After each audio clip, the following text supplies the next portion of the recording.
Depuis quelques années, Vancouver, la grande métropole de l'Ouest canadien, est devenue un port de croisière très actif. Chaque été, en effet, de nombreux paquebots y prennent le départ pour des croisières dans les eaux du Pacifique Nord, en direction de l'Alaska. À bord de notre navire, le Norwegian Wind, nous allons ainsi remonter les côtes canadiennes sur plus de 1000 km jusqu'au sud de l'Alaska, que l'on appelle familièrement la queue de la poêle.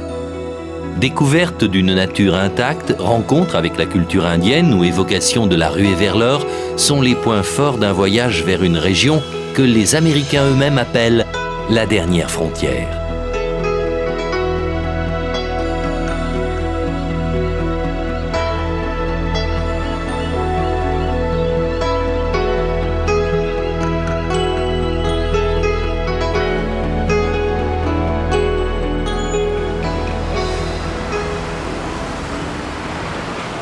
Mais avant de partir pour l'Alaska, prenons le temps de découvrir Vancouver.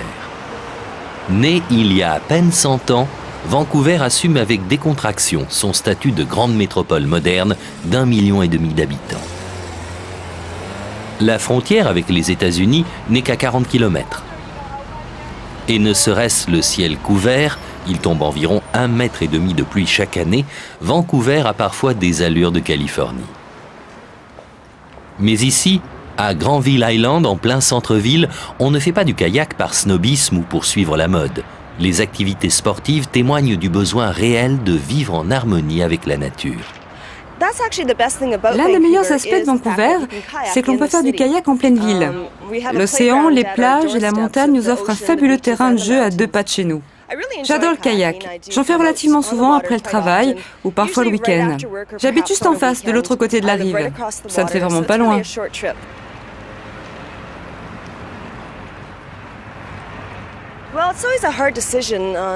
J'ai toujours du mal à choisir entre enfiler mes rollers, attraper mes rames ou partir faire du monoski dans l'une des stations de la région. Mis à part l'incursion de quelques Russes ou Britanniques venus échanger des peaux aux Indiens Salish, l'influence des Européens dans la région est quasi inexistante jusqu'au milieu du XIXe siècle.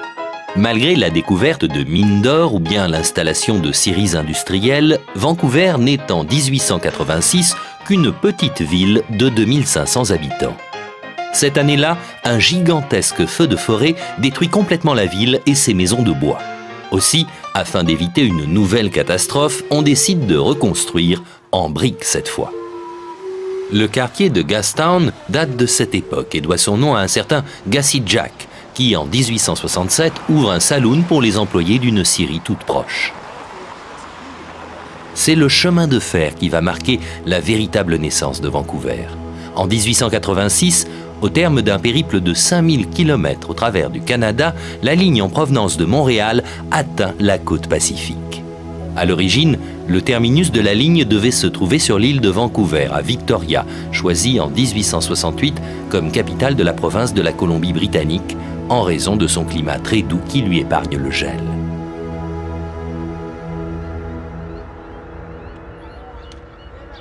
Mais la Canadian Pacific Railways abandonne l'idée de prolonger la ligne jusqu'à Victoria. Bien que n'ayant jamais accueilli aucun voyageur, l'hôtel Empress, construit pour l'occasion, reste aujourd'hui une des fiertés de la ville.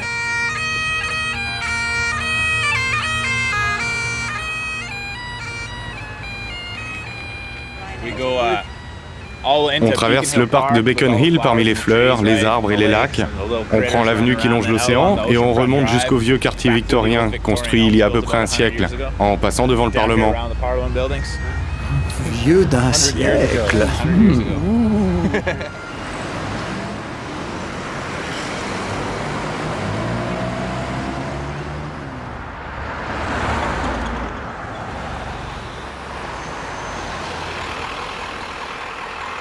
Si Vancouver est devenue une grande métropole, Victoria est restée une petite ville de province qui offre aux nombreux retraités venus s'y installer un climat de Riviera doublé d'un charme typiquement britannique.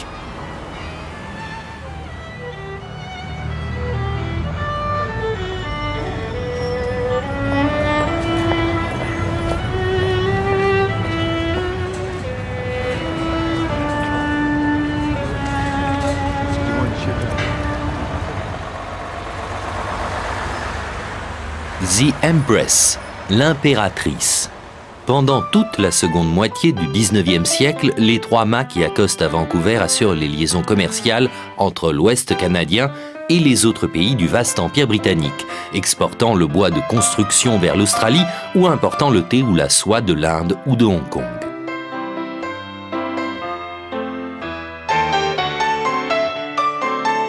Avec la connexion en 1887 du chemin de fer au nouveau port en eau profonde, Vancouver va connaître une croissance fulgurante. Des quartiers entiers sortent de terre en quelques jours. La pierre remplace désormais la brique pour la construction des banques, des hôtels ou des grands magasins du centre-ville. Les 2500 habitants de 1886 sont 120 000 en 1911. Aux confins du continent nord-américain, tourné vers l'océan Pacifique, Vancouver a conquis sa dimension de métropole ouverte sur l'Orient.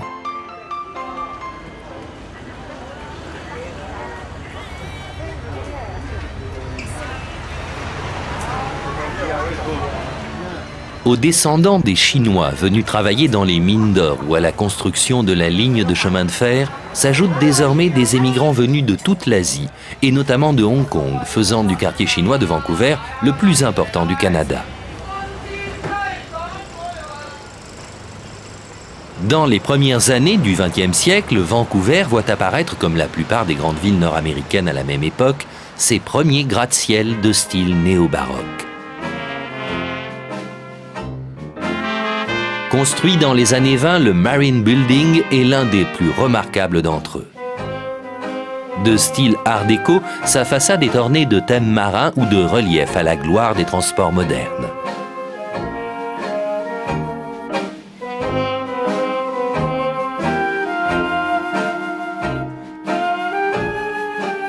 Ces buildings de pierre s'intègrent aujourd'hui avec harmonie au milieu des nouveaux gratte-ciel qui, depuis les années 80, ont donné à Vancouver une image de grande modernité architecturale.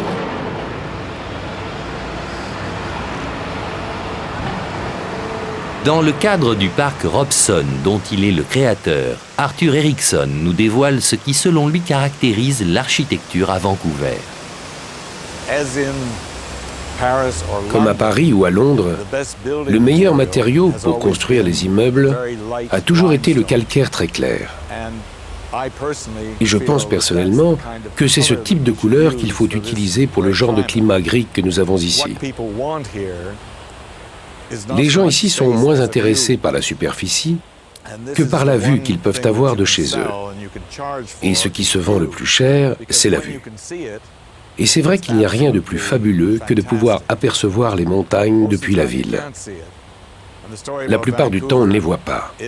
Les habitants de Vancouver disent que lorsqu'on peut apercevoir les montagnes, c'est qu'il va pleuvoir, et que quand on ne les voit pas, c'est qu'il pleut. Nous sommes relativement isolés du reste du Canada à cause des montagnes, séparés des États-Unis par la frontière et de l'Asie par l'océan. À cause de l'intérêt que les gens ont pour les activités de plein air, il est très difficile de soutenir financièrement une galerie, un orchestre symphonique ou un opéra, car les gens préfèrent faire de la voile, du ski, partir à la découverte des îles au large de Vancouver. En un mot, ils s'intéressent surtout à la nature.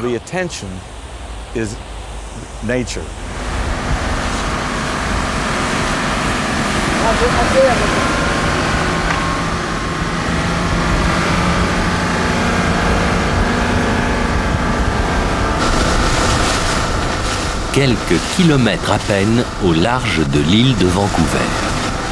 Quelle est la technique d'approche des baleines? En général, on utilise des zodiacs très rapides, quand nous avons pu localiser un banc de baleines, ce qui nous permet d'aller à leur rencontre et de nous placer pratiquement sur leur trajet. Il existe une autre technique, celle à laquelle nous avons recours actuellement et qui consiste à avancer parallèlement au groupe de baleines. Nous disposons d'un guide qui nous permet d'identifier chacune des baleines. Elles ont toutes été photographiées. Nous connaissons leur territoire, leur date de naissance et leur sexe. Les femelles pèsent entre 5 et 7 tonnes. Les mâles sont beaucoup plus imposants et leur poids est de près d'une dizaine de tonnes. Les baleines doivent rester à demi conscientes, sinon elles risquent de se noyer. Il faut qu'elles nagent et qu'elles remontent à la surface de temps en temps pour respirer. En fait, les baleines qui se tiennent à l'extérieur du groupe, au repos, sont plus conscientes que celles qui restent au milieu.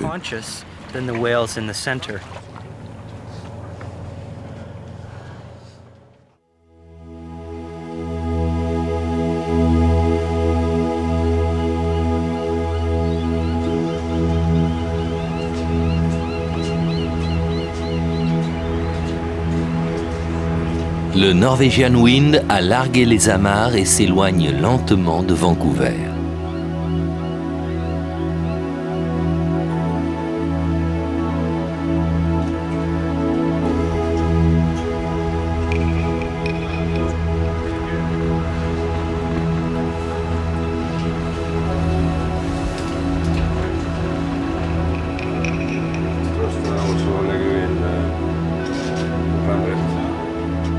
Une fois passé le Lions Gate Bridge, nous prendrons la direction du Grand Nord et de l'Alaska.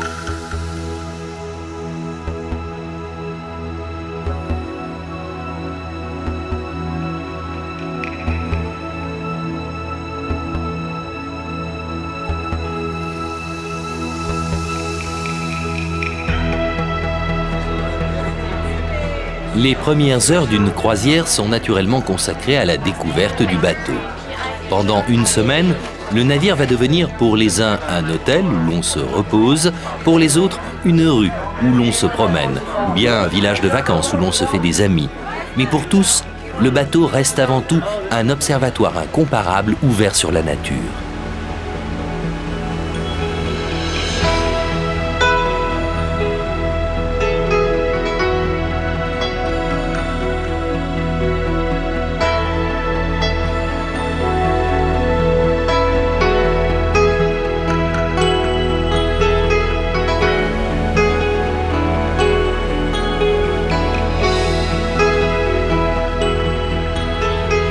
Protégés des vents du large par la grande île de Vancouver, longue de plus de 400 km, nous progressons en direction de l'Alaska sur une mer plutôt calme.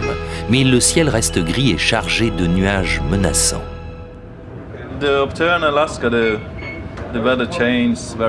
En Alaska, le temps change très vite. Vous pouvez avoir un temps magnifique et une heure plus tard, de la pluie et un épais brouillard. Le temps change vraiment très vite. Pour demain, nous prévoyons du vent, un ciel couvert ou partiellement couvert. Et on peut dire qu'il y a 40% de risque d'avoir de la pluie.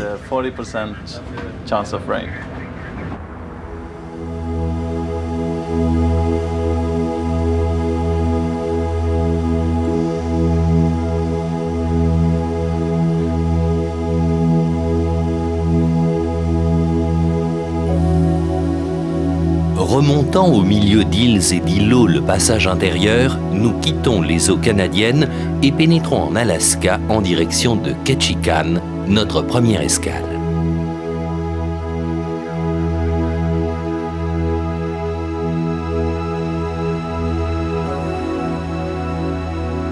Les prévisions de l'officier de quart étaient justes. Il pleut.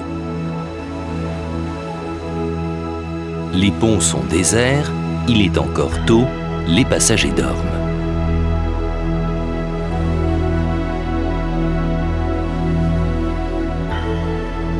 Dans la passerelle, le pilote canadien qui avait embarqué à Vancouver se prépare à quitter le navire. Il a fini son travail qui consistait à sécuriser la navigation toute la nuit sur la portion canadienne de la croisière.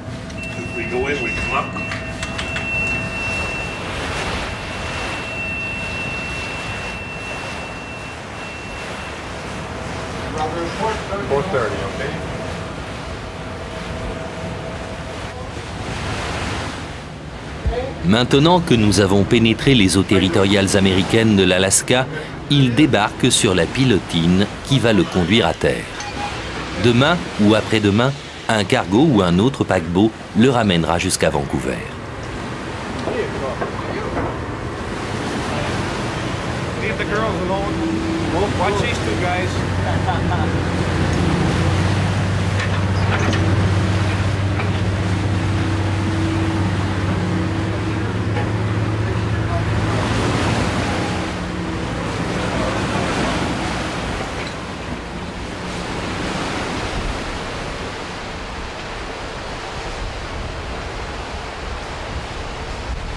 Au fur et à mesure que les passagers quittent leur cabine, les stewards entrent en scène.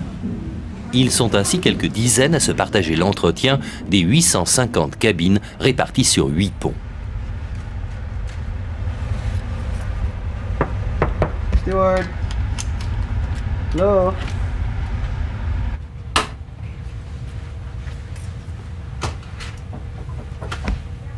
Ce travail exige d'être rapide, méthodique, souriant et parfois même courageux. Aujourd'hui, il est prévu qu'il fasse beau, mais la mer va s'agiter en fin de journée. Et quand la mer est agitée, il m'arrive d'être malade.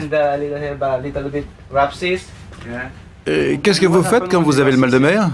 Je continue de travailler comme si de rien n'était. Car si je commence à penser à la mer démontée, ça me rend malade.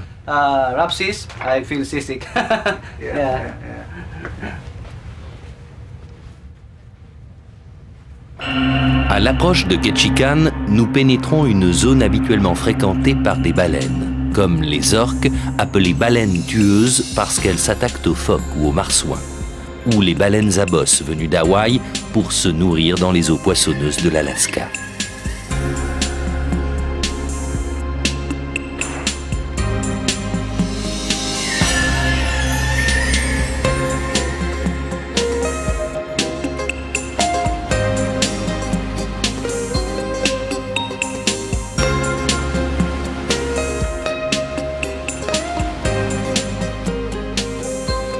Nous approchons de Ketchikan, surnommée The First City, car c'est la première ville que l'on rencontre en arrivant en Alaska. Vous vous souvenez de la première fois où vous avez navigué ici? Oui, c'était en 1973. Il y a eu des tas de changements depuis l'époque où je venais. Peu de navires de croisière venaient jusqu'ici. Depuis, cette région est devenue, comment dire, plus commerciale. L'industrie touristique a apporté beaucoup à l'économie locale. Et comparé à l'époque de mes premières croisières où le tourisme ne représentait pas grand-chose, il est devenu vraiment essentiel.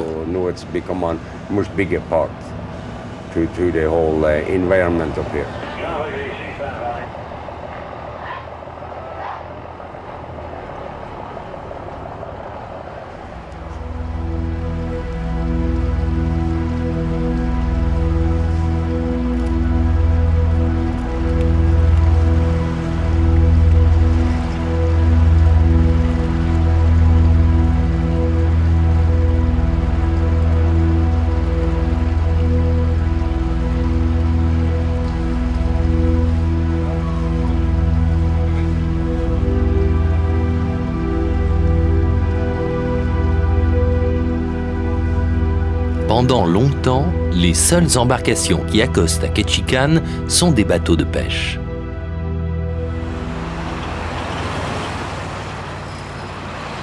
En s'industrialisant, à partir de 1887, la pêche devient l'activité essentielle de la ville qui revendique alors le titre de capitale mondiale du saumon.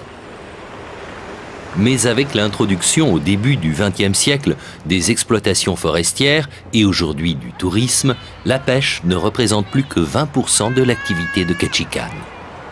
À la fin du XIXe siècle, l'Alaska connaît la fièvre de l'or. On exploite bien quelques petites mines à Ketchikan, mais la ville est plutôt connue comme une étape pour les dizaines de milliers d'aventuriers partis pour la plupart de Seattle en direction des mines d'or du Klondike. Remontant le passage intérieur, ils s'arrêtent à Ketchikan pour acheter du matériel, de la nourriture et pour se distraire à Creek Street, le quartier des maisons closes et de la célèbre Dolly's House.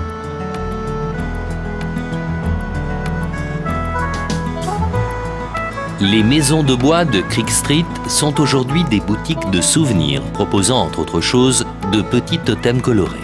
Ces gadgets pour touristes renvoient pourtant à une tradition bien réelle chez les Indiens Tlingit qui peuplaient la région avant l'arrivée des Blancs.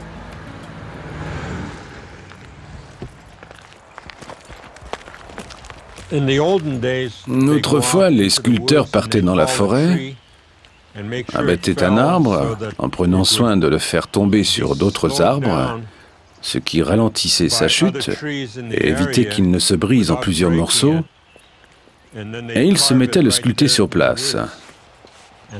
Quand l'hiver arrivait et qu'il commença à neiger, il le mettait à l'abri.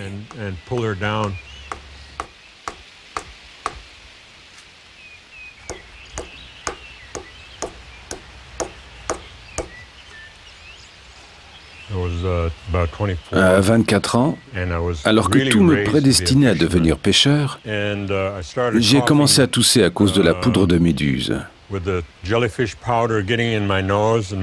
Une toux vraiment mauvaise, puisque je me suis mis à cracher du sang. On m'a envoyé à l'hôpital pensant que j'avais la tuberculose. Et c'est à cette époque-là que je me suis mis à sculpter des petits morceaux de bois.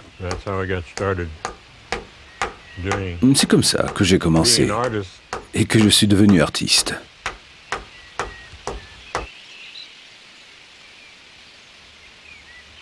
Je commence par sculpter la moitié du visage, en laissant l'autre moitié à l'état d'ébauche, et lorsque j'ai terminé la première partie du travail, je fais un calque que j'utilise pour sculpter l'autre moitié, ce qui me permet d'obtenir quelque chose de relativement symétrique. Apparus au début du 19e siècle, les totems sont bannis par les colons britanniques ou les missionnaires qui voyaient en eux des idoles. En fait, le mât totémique symbolise la mémoire du clan. Au fronton des maisons communautaires comme au sommet des totems, les sculptures associent les représentations du monde réel et de la mythologie.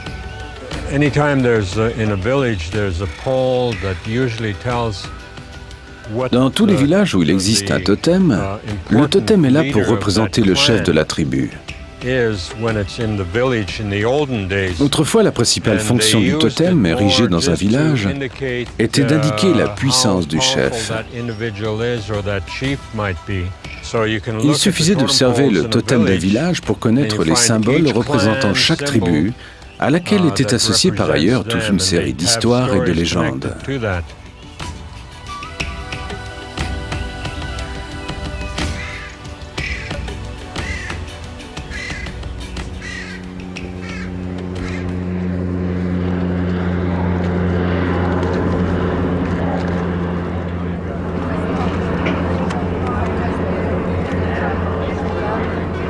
Nous quittons Ketchikan.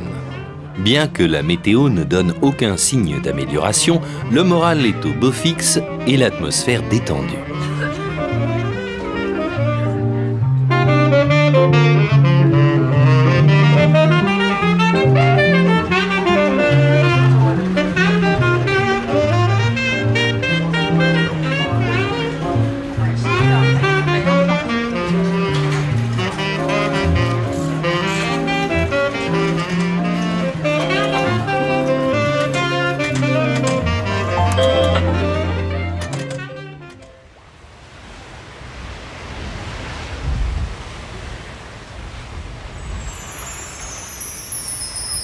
Au matin, le ciel est complètement dégagé. Les ponts du Norwegian Wind, déserts depuis notre départ de Vancouver, ont retrouvé un peu de leur vie. Parmi les 1750 passagers ayant embarqué à Vancouver, combien savent qu'ils naviguent à bord d'une sorte de mécano géant, de méga Lego assemblés par de grands enfants dans les chantiers de Bremerhaven en Allemagne. Le navire, construit à l'origine à Saint-Nazaire en France, a été coupé en deux et rallongé d'environ 40 mètres. Incroyable, non? Le second capitaine qui nous explique cela en sourit encore. Eh bien, vous voyez, ce pied-là est dans la partie construite à Saint-Nazaire et celui-ci dans celle de Bremerhaven. Le bateau a été coupé juste ici. Oui, il a été coupé de haut en bas. Les deux parties flottaient chacune de leur côté. On a positionné la nouvelle partie préfabriquée et on les a réunis. Ça semble tellement simple. Oui, ça a l'air simple, mais c'est une opération technique très compliquée.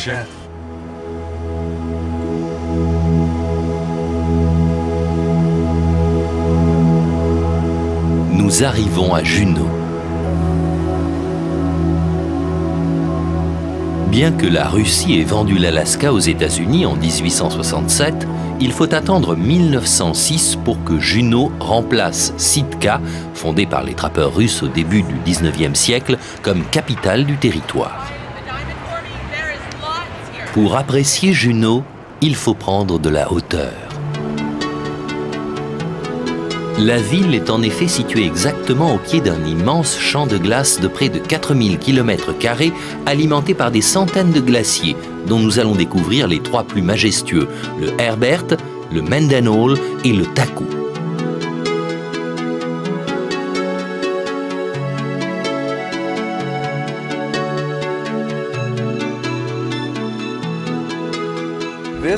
C'est une rivière de glace. Nous sommes en présence d'un phénomène dynamique. Même s'il s'agit d'un mouvement extrêmement lent, imperceptible, cette étendue de glace bouge.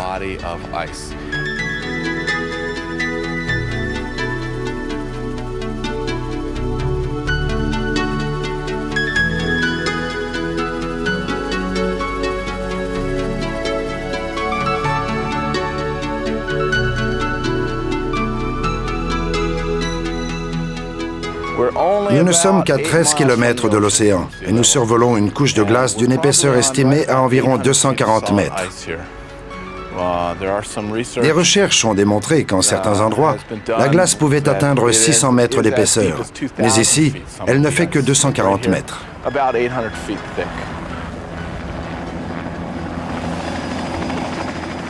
Nous sommes sur le glacier Herbert, sur la calotte glaciaire de Juneau, en Alaska. Quand il y a de la neige, nous ne pouvons pas atterrir ici car nous ne savons pas ce qu'il y a sous la neige. Il y a des crevasses un peu partout. On ne s'y aventure même pas à pied, à moins d'être encordé, d'avoir une solide expérience d'alpiniste, de savoir où vous allez et d'être sûr de pouvoir compter sur vos amis si vous avez la malchance de tomber dans une crevasse.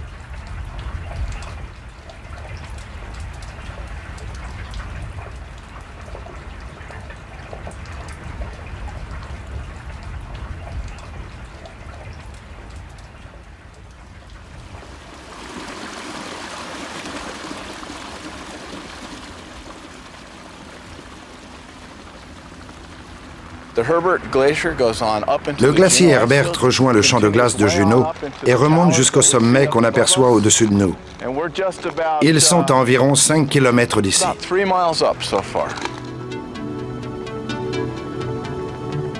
Nous découvrons émerveillés l'immensité du paysage.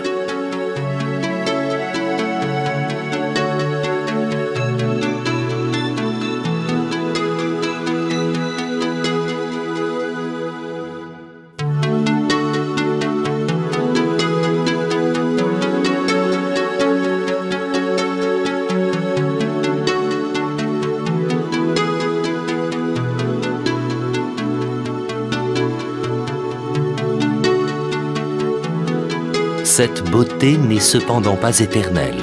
Né il y a seulement 3000 ans, le champ de glace de Juneau a entamé depuis maintenant près de 3 siècles une lente régression.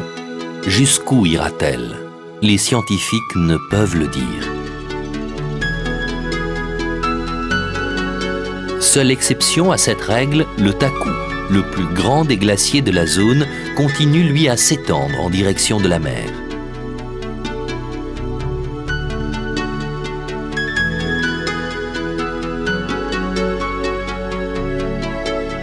Tel une marée de glace, le Taku avance, drainant tout sur son passage, poussant des monceaux de débris. Il nourrit une gigantesque moraine frontale noirâtre qui finit par se déverser au terme d'une course inexorable dans les eaux profondes du chenal.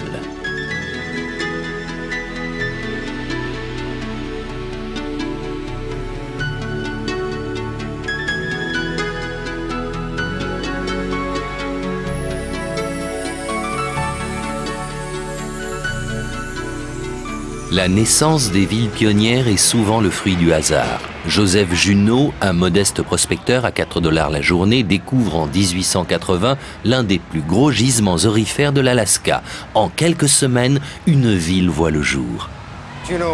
Juneau était la plus grande ville d'Alaska à cette époque. En fait, une capitale plus proche des infrastructures minières que Sitka, l'ancienne capitale qu'avaient choisie les Russes. Lorsque nous avons acheté l'Alaska en 1867, les industries se sont installées à Juneau. Juneau est devenue une ville très animée qui vivait 24 heures sur 24 avec des banques, des restaurants, des prostituées, beaucoup d'argent, des emplois extrêmement bien payés. Il y avait énormément d'immigrés venus principalement d'Europe et qui ont permis à la ville de se développer, et il en reste encore quelques traces aujourd'hui. Les vénérables maisons de la South Franklin Street n'abritent plus que des magasins de souvenirs. Mais quand vient le soir et que les passagers des navires de croisière ont regagné le bord, l'atmosphère d'autrefois s'empare à nouveau des saloons de la ville.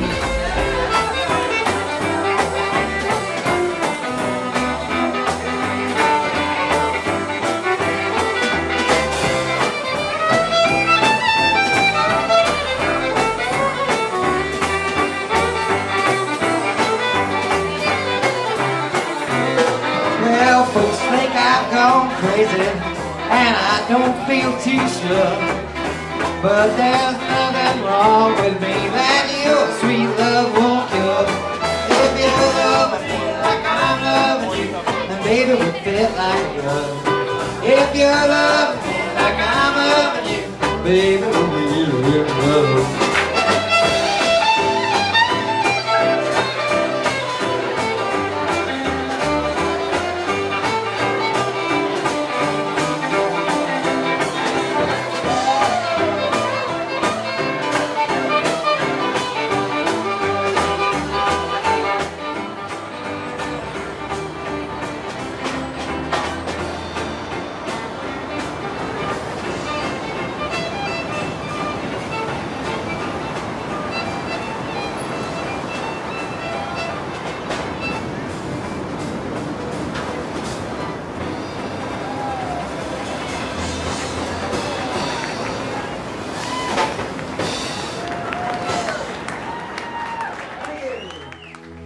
Durant la nuit, nous avons quitté Juneau et repris notre route au nord en direction de Skagway.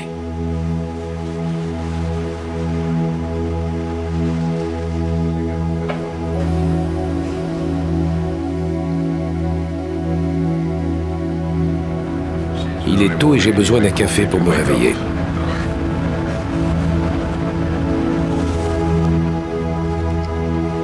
Situé à la pointe septentrionale du passage intérieur, Skagway est entré dans la légende durant l'été 1896.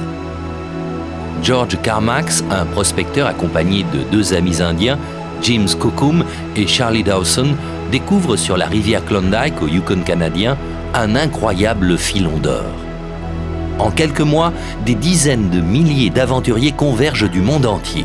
À cette époque, aucune route, encore moins de chemin de fer n'atteint l'ouest canadien. C'est donc à Skagway, la ville la plus proche du Klondike, qu'arrivent par bateau les nouveaux prospecteurs.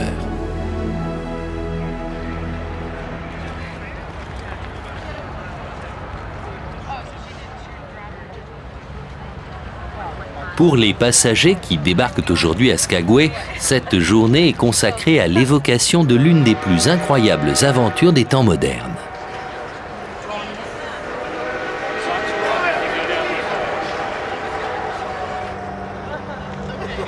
Le chemin de fer est l'un des principaux acteurs de cette épopée.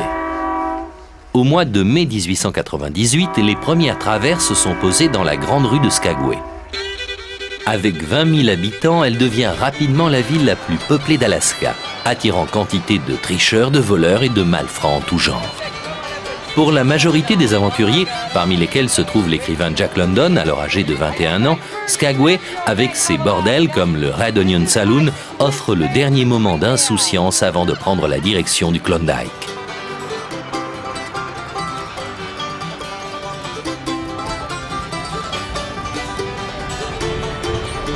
En cet hiver 1897, les plus fortunés franchissent la White Pass à dos de mulet, tandis que des milliers d'autres doivent affronter la Chilkoot Pass. Faisant jusqu'à 10 voyages en file indienne afin de hisser jusqu'au sommet la tonne de matériel et de vivres nécessaires à leur séjour, des centaines d'entre eux meurent de faim, de froid ou d'épuisement. C'est de la ville de Dahi que part « The Worst Trail on this side of Hell », la pire piste de ce côté de l'enfer.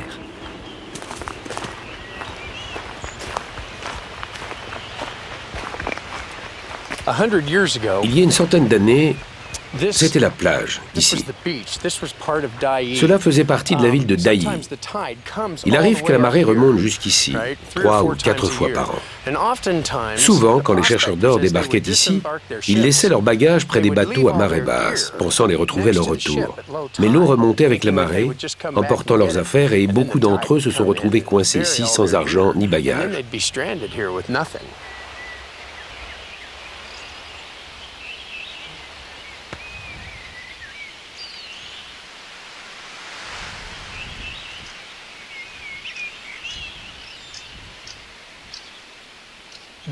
Voilà tout ce qu'il reste d'une ville de 10 000 habitants.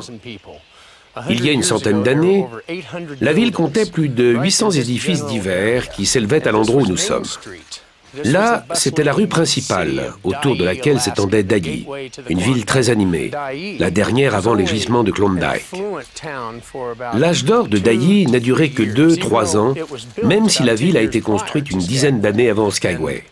Très vite, Dai est devenue une ville fantôme, à l'avantage de Skagway, qui, elle, a pris l'initiative de construire une voie de chemin de fer jusqu'à Whitehorse dans le Yukon, près des mines d'or.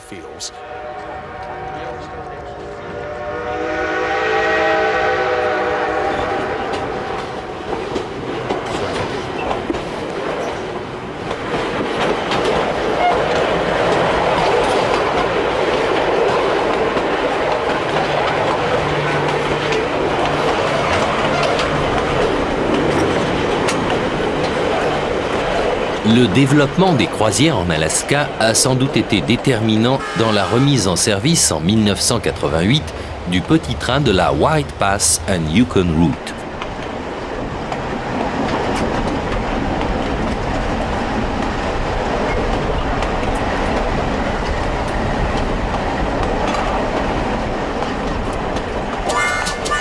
C'est en mai 1898 que commencent les travaux de construction de la voie conduisant à Whitehorse, 170 km au nord-est en territoire canadien.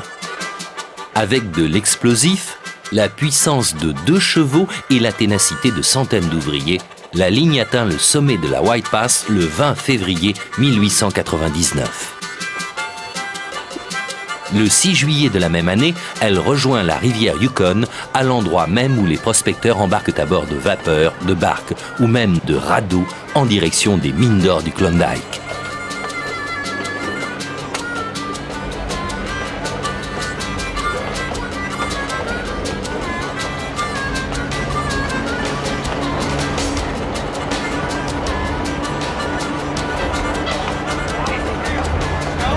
Ce tronçon reliait Skagway au sommet. À l'époque, on avait mis en place différents moyens de transport pour rejoindre la voie ferrée. Les gens disposaient notamment de traîneaux et de convois de chariots qui prenaient le relais à l'arrivée du train au sommet, leur permettant de transporter leurs marchandises jusqu'au champ aurifère. Il faut se souvenir qu'à l'époque, il y avait encore très peu de gens qui venaient ici. Le Yukon, en Alaska, était une région très peu développée. C'était un peu comme certaines régions très reculées d'Afrique. Il fallait vraiment être très aventureux pour venir ici. Aujourd'hui, les passagers qui viennent ici avec les croisières le font seulement pour admirer le paysage. Autrefois, c'était une véritable aventure.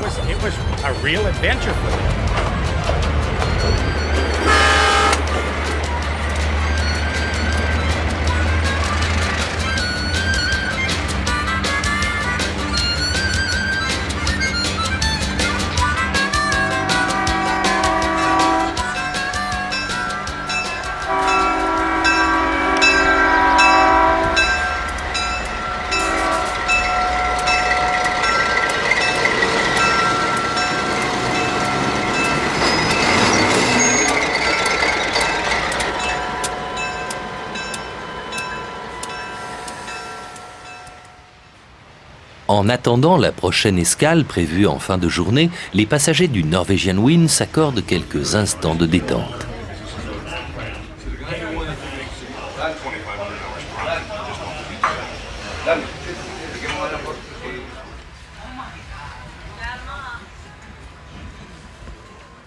À bord d'un navire de croisière, si l'équipage est placé sous le commandement d'officiers, les cabiniers, les serveurs ou les barmen dépendent, eux, d'un directeur de l'hôtellerie.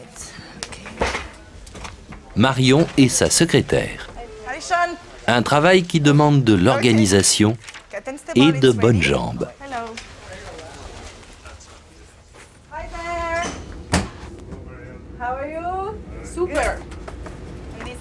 À l'âge de 7 ans, j'ai décidé, je veux être hôtesse maritime. Et je pense que c'est cette facilité de voyager tout en travaillant.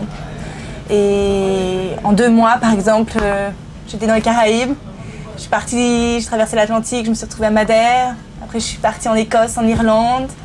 De l'autre côté, en Russie, en Norvège. Enfin, en 2 mois, je fais un petit tour enfin pas du monde, mais bon, j'ai fait un petit quartier du monde. Voilà. Bon, faut dire que des fois, cet environnement, bon, nous étouffe, mais ma mère m'a dit une fois, Marion, tu seras dans un bureau à Paris, prendre le métro le matin, tu verrais même pas ce que tu vois maintenant, donc enjoy, comme on dit, amuse-toi, découvre, tout en travaillant, c'est magnifique, c'est pas donné à tout le monde. Hi Snor! Hi! How are you doing? Good! Good! Moins de 2 heures après avoir quitté Skagway, nous atteignons la petite localité de Haines, située sur une étroite péninsule entourée de sommets enneigés.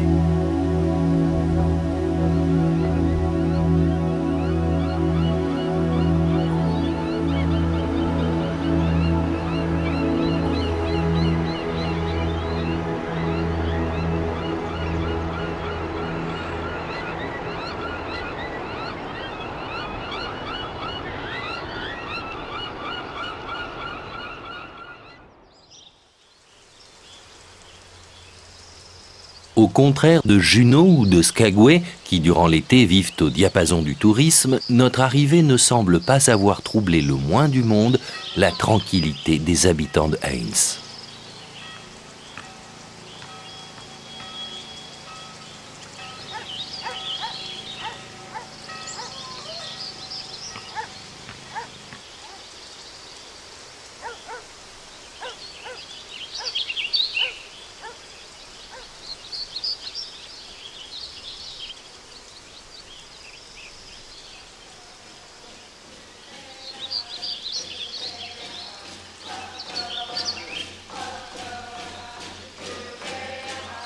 Les Chilkat Dancers sont une petite troupe folklorique sans prétention composée en grande partie de jeunes de la ville. Charlie Jimmy, qui en est l'animateur, évoque pour nous l'histoire des communautés indiennes et notamment des Tlingits qui peuplaient les rivages du passage intérieur avant l'arrivée des Russes et plus tard des Anglais.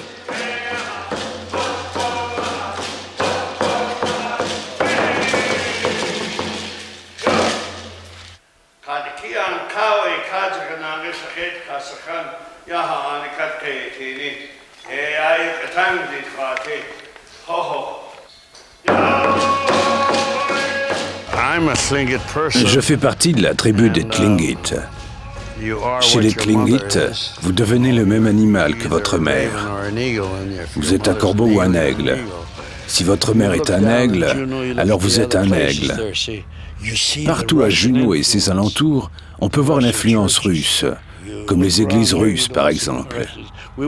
Ici, il n'y a aucune trace de cette influence, parce qu'on ne les a pas laissés venir jusqu'ici. Jusqu'à ce que les Anglais arrivent, on ne les a pas laissés entrer sur nos territoires. Ce n'est que lorsque la variole s'est répandue parmi nous et a décimé un grand nombre des nôtres que nous les avons laissés entrer sur nos territoires. On ne laissait personne venir jusqu'ici. Nous comptions les guerriers les plus féroces parmi nous. On ne cherchait pas la bagarre, mais si quelqu'un nous cherchait, il nous trouvait. Nos ancêtres formaient de grandes familles très puissantes.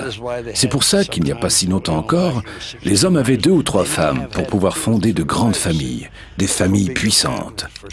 Plus on est nombreux, plus on est fort. Nous nous battons pour garder notre langue et notre culture.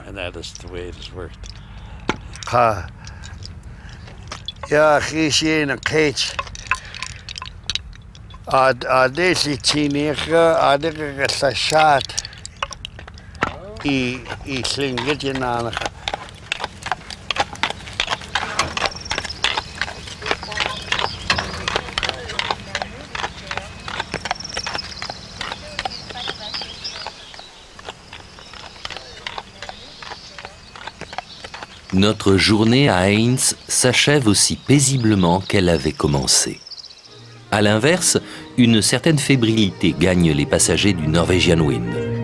Est-ce la crainte d'un brusque changement de météo ou le signe d'un certain mauvais goût qui les pousse à se faire prendre en photo devant ce magnifique glacier factice ?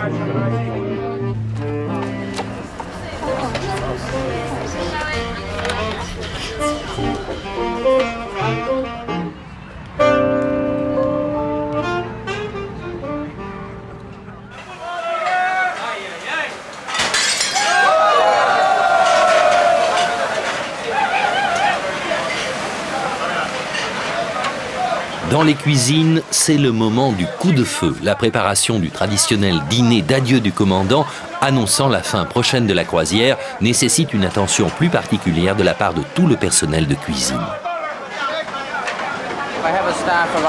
On a une équipe de 127 personnes. Il y en a environ 40 qui s'occupent de la plonge, de nettoyer ou bien d'aider les cuisiniers. C'est une façon de travailler qui donne une impression de grande confusion, mais nous sommes parfaitement organisés.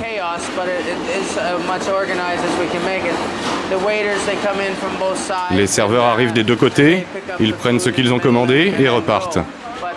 Nous sommes très organisés. Il y en a un qui sert la langouste, un autre pose les légumes, le suivant le citron, un autre encore le beurre. Et une fois que le plat est prêt, il est servi très rapidement.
Dernier jour de croisière en Alaska. Nous pénétrons à l'intérieur du parc national de la baie des Glaciers, un vaste bras de mer long de plus de 100 km, entouré de montagnes gigantesques.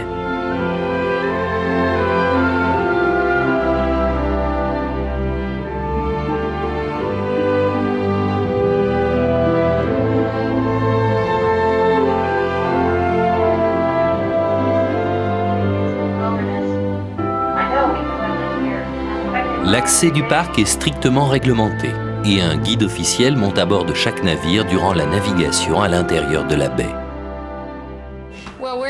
Nous sommes dans le parc national de Glacier Bay. Ce parc a été créé pour plusieurs raisons, et notamment parce qu'il y a quelque temps, un chercheur a assisté aux formidables transformations de ce paysage peu de temps après sa phase de récession glaciaire. Les scientifiques ont la possibilité d'observer ici une récession glaciaire historique, la plus rapide jamais enregistrée à la surface du globe, ce qui fait de ce parc un endroit vraiment exceptionnel.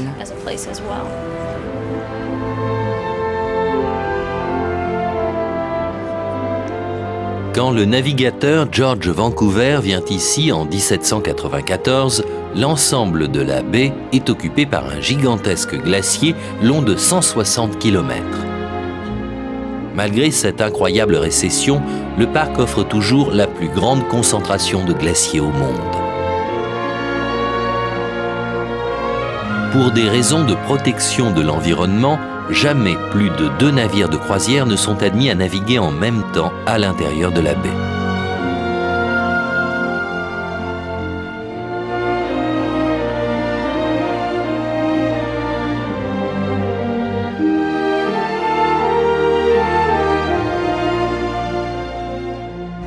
Est-ce que c'est dangereux de naviguer ici?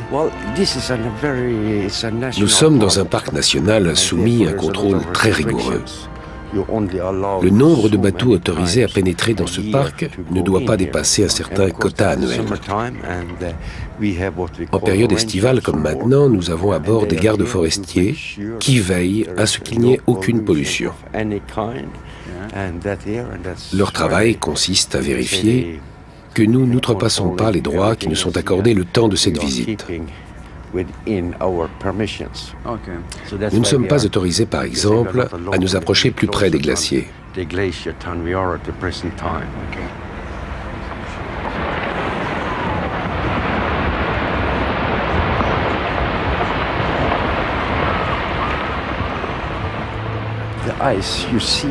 La glace que vous voyez tout autour de nous provient des glaciers. Des morceaux s'en détachent en permanence, mais ils ne sont jamais vraiment très gros. Si l'un d'entre eux tombait, cela provoquerait des vagues et des remous que l'on ressentirait sur le bateau. Mais c'est rare que ça arrive.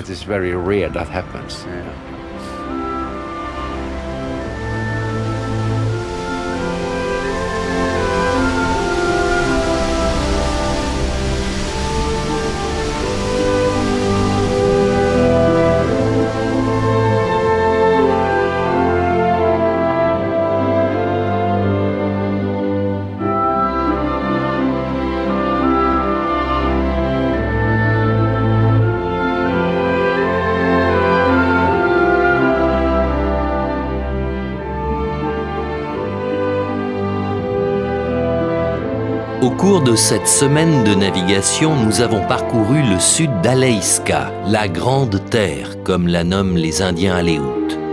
Fascinante par la richesse des cultures indiennes ou par la dimension épique de la ruée vers l'or, lumineuse par ses paysages si beaux et si grandioses qu'on les croirait bâtis pour y accueillir les dieux, l'Alaska, terre d'aventure, destination de l'extrême, n'en finit pas de nous faire rêver.